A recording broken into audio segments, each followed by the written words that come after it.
What's up, everybody? My name's Thomas. Welcome back to the channel. Today I'm going to be talking about the pros and cons of Dobermans. Basically, this video is just going to cover all the advantages and disadvantages of owning these dogs. They're wonderful animals, don't get me wrong. But there are some reasons that, could potentially dissuade you from purchasing or adopting a Doberman Pinscher. Especially if you live in a small apartment, live in a small home, or just don't know anything about them in general. This will fill in your informational needs, get you caught up, and help you make that ultimate decision. Now, Dobermans were originally bred for protection and companionship, and that first word, protection, is what gives them most of their reputation. Carl Louis Frederick Doberman, a tax collector in 19th century Germany, is the one that put this breed together with a variety of different animals, or dogs. And the end result was what you have today. Now, in general, they're sleek, muscular, agile. They come in black and tan, blue, red, or fawn colors. You also got your European Dobermans who are a little more powerfully built, have their fur is a little rougher, so they look a little bit different. It's important not to confuse the two because they are entirely, they're the same breed, but they are entirely separate when it comes to visual appearance. As far as their sizes, Dobermans tend to get 24 to 28 inches at the shoulder, weigh between 60 and 100 pounds. Again, if you're talking about European Dobermans, you've got a little bit of size differentiation there. They can get a little bit bigger. As far as their personality traits, they're loyal, intelligent, highly protective dogs, and they generally are always on alert. Even when they're laying down sleeping, they will snap that head up and bark at the slightest noise. So that's definitely something that's, especially like our female Athena here, she is very alert all the time, even when she's sleeping. So that's definitely something you should consider as well if you decide you want to look into Doberman Pinschers. First things first, we'll start out with the pros of the Dobermans. They're extremely loyal dog. Their level of companionship and loyalty to their owners is probably some of the best you can find out there, no matter what the breed. They have a highly protective nature, and that was the entire purpose of that behind them being bred. Now, obviously, over the years, that has diminished somewhat, and they've become more of a companion dog, less of a protective nature. But that protective nature is still, that level is still so high that they still make excellent guard dogs. In fact, if you're ever up in Marine Corps Base Quantico, up in Virginia, and there at the Marine Corps Base, the Marine Corps Library, they have a huge bronze statue of a Doberman, and it's a dedication memorial to all the Dobermans that died in World War II as service animals, because we used to use Doberman Pinschers a lot, especially during that time period, because of their guarding ability. Their intelligence and trainability is very, very good. The AKC often lists them as one of the top 5 breeds in the world as far as intelligence. It makes them very, very trainable. They can be stubborn, however, because they try to outsmart you, especially males, because they kind of want to be the most dominant one in the room. And that's something you have to establish with them very early on as part of their socialization, behavioral training and stuff like that. When they're puppies, it's the best time to do it. They are very affectionate with family, especially kids, as long as they're properly socialized. Again, that is one of the most important features about the Doberman, is properly socializing while they're young. Don't wait till they're adults. I mean, you obviously still can when they're adults. They're not dumb dogs by any means when they become adults, but it's just harder, especially with males, as they try to assert themselves and be the most dominant one in the room. Other than that, they're still highly affectionate dogs. They're the kind of dogs that will lay on your lap all day long if you let them, especially with your kids. They're also known as Velcro dogs. They like to stick to your leg no matter where you go. One thing you'll notice about them is if you're laying on the bed or you're sitting on the couch, they like to lean up against your leg with their butt, or just stick it up on the couch and lean up on the couch. As long as that couch is near you, that's what matters. They also make great exercise companions, especially if you like to hike. We take Aries with us hiking all the time. Athena we take with us when we can, but she's a little more of a antisocial, I guess is the right word for it. A lot of that we've worked on over the years, and she's become a lot better. But Aries is definitely the much more manageable Doberman. We take him hiking a lot. They love to hike. They love jogging. So if you live an active lifestyle, then you and your Doberman are going to have a lot in common. As far as maintenance, they are low maintenance. They're short-haired dogs. They do tend to have some skin allergies from time to time, maybe dry skin. It's not, intrinsic to all Dobermans, but it's something you might have to deal with. Usually it's remedied with some coconut or, oatmeal shampoos, stuff that helps condition their skin a little better, things of that nature. They usually take care of it. But other than that, maybe a brush every day or every other day or something like that. And it's quick, it's easy. You don't have to worry about tangles or anything like that. So they're generally low maintenance dogs. The thing about cons with Doberman is a lot of them play off of the pros, and I may have kind of talked about that a little bit as I was going through the pros there. Their level of activity, their energy, like I was talking about earlier, it's great for active people, but at the same time, those high energy levels may be too much for some people, especially if you work a lot, or if, you find reasons to not be at home a lot, or you just don't like to go, running, jogging, hiking, things of that nature. Maybe you just prefer to lift weights or something like that. These are high energy dogs. They need to get out and about.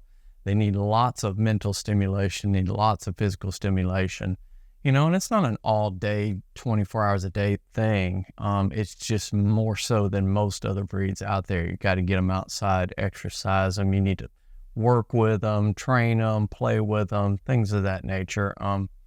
This also leads into the next con, which, they're just not very good dogs for novice owners. And I say that because even though I was a novice owner with a Doberman at one time, I struggled a lot because it was, me trying to figure out this breed of animal, and they're a bit different. Their needs are a bit different than some of your more sedentary dogs. Even a greyhound will spend most of its days laying around the house until it spots a bunny running off somewhere or a squirrel. Then you'll see its speed, but for the most part, it's going to lay around the house. Dobermans are known for being guard dogs, but they're highly active guard dogs, and they need a lot of that attention. They do have some medical issues, which is, typical of purebred animals that you'll have to work with and deal with at some point, especially when they're seniors. But for the most part, I would place them, you would at the more experienced level, maybe intermediate, would be a better bet for as far as dog experience. That leads into the health concerns issue. They do have a type of cardiomyopathy that is common in the breed.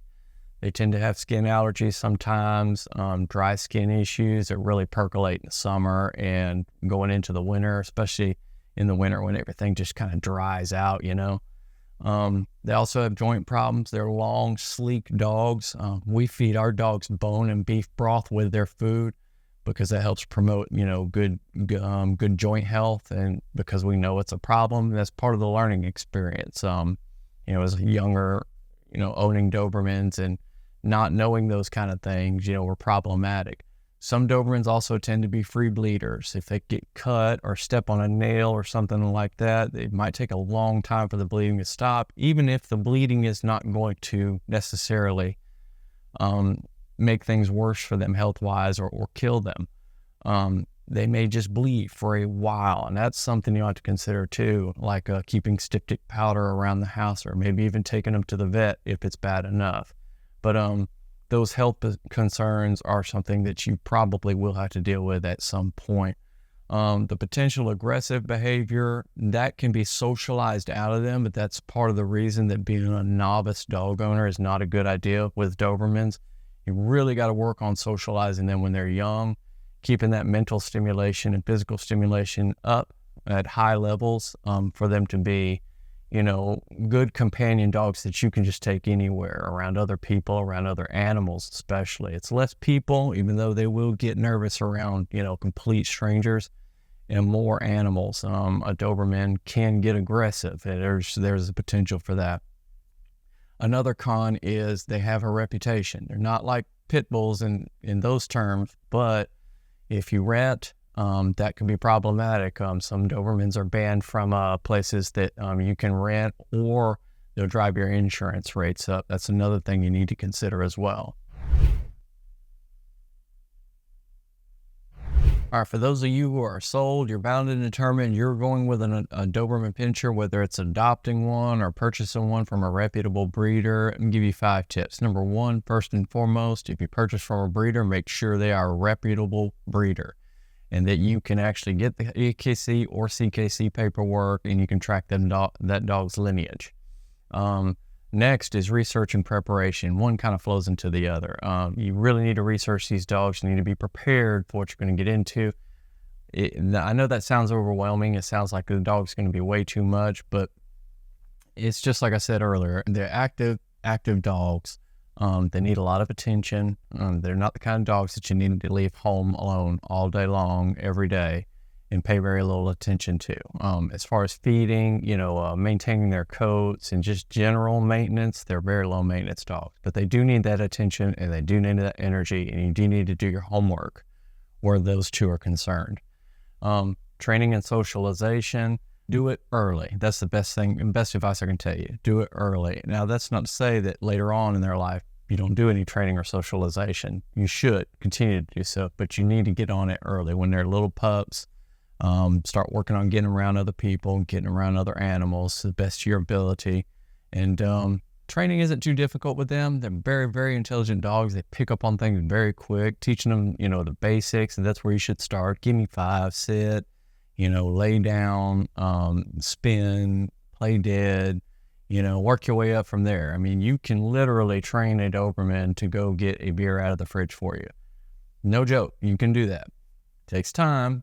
Takes effort, but it's a lot quicker and a lot easier than you think it is because they're intelligent. They'll figure it out. As far as their health and everything, Dobermans are purebred animals, and like most purebred dogs, they are going to have health issues. Some may be more extreme than others. Can't really say definitively one way or the other, but the best thing you can do is get regular health checkups. Make sure they have stuff to keep fleas off of them. Make sure they've got heartworm medication and take them to the vet every so often. Make it routine and get them a good health checkup. That way, you never have to worry about being blindsided by something you didn't expect. Commitment and time. This plays off the first point, about researching them. They are a commitment. You do need to spend time with them. It's not ridiculous or anything. You can lounge around the house if you want to. If you don't want to do anything, just allow your Doberman to be in the room with you. Don't go back to your bedroom, shut the door, and chill back there all day while your Doberman's in the living room by itself. That kind of thing. Commit to being able to spend some time with your Dobermans. Get active, get them outside. Work with training them and just hang out with them. They're the best hangout buddies I've ever experienced personally. I've always been a Doberman guy, but I have owned other dog breeds in my life, and I love Labradors. Pit bulls. My brother has pit bulls. I've had, general experience with other breeds. To me, Dobermans are the ultimate companionship dog. Just hang out and chill with you kind of dog. And, but they do need that. That's something they need. So get ready for it. Ultimately, there are a lot of pros and cons to owning a Doberman. More pros, but the cons generally feed off of the pros. It just depends on how you look at it, what angle you're coming from. I think you should consider all the different angles before you purchase a Doberman Pinscher. They're, like I said, they're not the type of dog that can just be at home alone all day. If you want to you got to go with a different breed. If that's, your lifestyle, if you spend a lot of time at work. But absolutely great companionship dogs, very, very loyal, very protective. If you live by yourself and you're concerned about things of that nature, a Doberman Pinscher is right up your alley. Even if they're socialized, they are still very protective, excellent guard dogs, excellent companions. And you should definitely check them out if that's what you're in the mind for and you're an active person. Make sure you hit that like and subscribe button. We got a lot more content on the way, especially where Dobermans, dogs in general, and smart collars are involved. And those likes and subscriptions is what helps drive the channel, as is with every YouTube channel. So obviously we got to tell you that. It's important to us to be able to continue bringing you good content. And when I do reviews like the stuff up above me here, I like to use it, put my hands on it, and actually review it rather than, read some written content on a website or something and bring it to you that way. But those likes and those subscriptions help me do that. So we definitely appreciate it. Also, feel free to comment questions, concerns, or you have your own particular Doberman Pinscher stories that you want to tell. Feel free to do so. Always try to get on there and check them out. Thank everybody for watching, and have a fantastic day.